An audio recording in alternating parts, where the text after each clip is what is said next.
আজ বানালাম healthy oats Apple টিক্কা।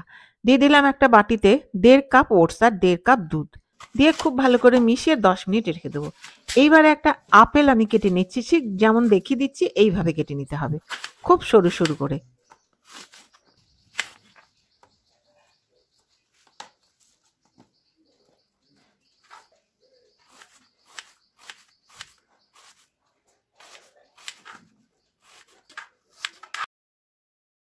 10 minute হয়ে গেছে, এবার ওটসের মধ্যে দুটো ডিম ভেঙে আমি দিয়ে দিলাম, দিয়ে খুব ভালো করে এটা মিশিয়ে নিচ্ছি।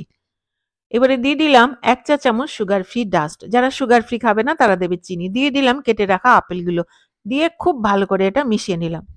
এবারে একটা প্যান গরম করে দিয়ে দিলাম 2 চা চামচ সানফ্লাওয়ার অয়েল, দিয়ে একটু গ্রিস করে নিয়ে যেমন দেখিয়ে দিচ্ছি সেইভাবেই ওটসের ব্যাটারটা দিয়ে দিতে হবে।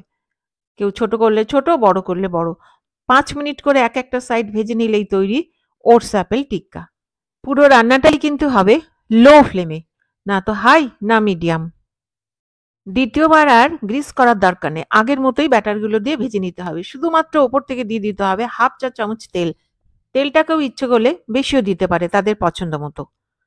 নিন, বাড়িতে করুন, খান, হেলদি থাকুন। আর হ্যাঁ, আমাকে কমেন্ট করতে ভুলবেন না কেমন লাগলো। তাহলে দেখা হচ্ছে আরেকটি নতুন রেসিপি নিয়ে।